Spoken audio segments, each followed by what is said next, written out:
मध्य प्रदेश में petrol pump पर petrol और डीजल की आंशिक किल्लत शुरू हो गई है। ऐसे में एमपी के कई पेट्रोल पंप ड्राई हो गए हैं। बताया जा रहा है कि ड्राइवरों की हड़ताल की वजह से ऐसी स्थिति बनी हुई है। पेट्रोल पंप संचालकों का मानना है कि यदि हड़ताल ने और जोर पकड़ा तो आने वाले दिनों में कई और पेट्रोल पंप ड्राई हो सकते हैं।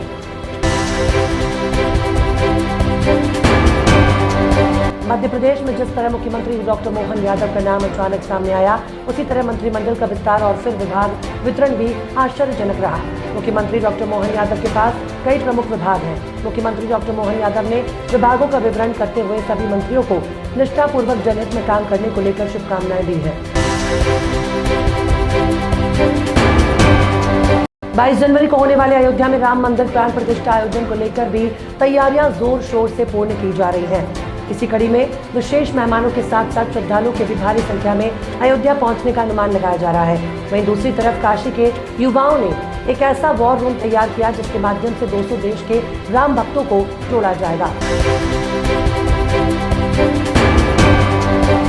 आगामी लोकसभा चुनाव के लिए बीजेपी के खिलाफ विपक्षी ने अपनी तैयारियों को तेज कर दिया है।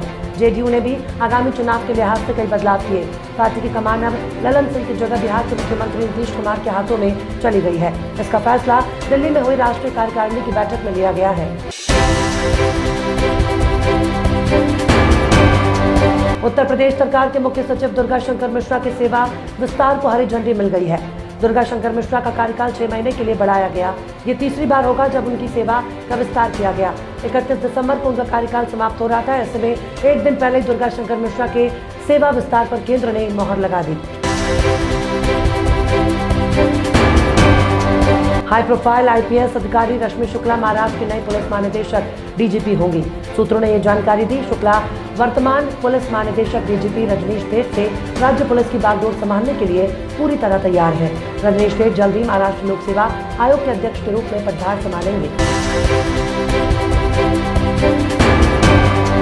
उद्धव ठाकरे ने मुंबई में पत्रकारों से कहा कि टिकट वितरण सुचारू रूप से होगा और उन्होंने कांग्रेस अध्यक्ष मल्लिकार्जुन खड़गे और पार्टी नेता राहुल गांधी से बात की है। इससे पहले संजय राउत ने यह भी कहा था कि सीट बंटवारे को संबंध में कांग्रेस के साथ उनकी बातचीत बिल्कुल शून्य से शुरू होगी, क्योंकि राज्य में उसके पास कोई भी सीट नहीं है।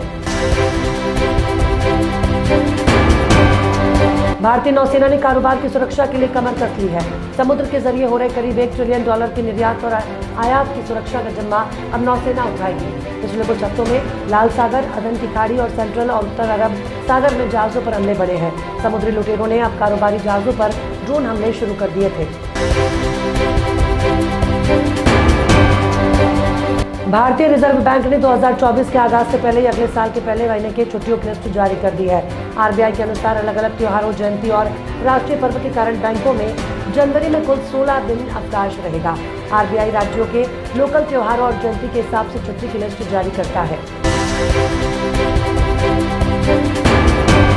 बॉलीवुड एक्टर संजय दत्त इस समय दुबई में अपना वैकेशन एंजॉय कर रहे हैं। उनके साथ उनकी वाइफ मान्यता और दोनों बच्चे भी विदेश में छुट्टियां मना रहे हैं। अपनी फैमिली के साथ संजय ने यहाँ न्यू ईयर सेलिब्रेशन की तैयारियों में लग गए। खास बात यह है कि संजय के इस जश्न में उनकी बेटी त्रिशाला दत्त भी नजर आई हैं।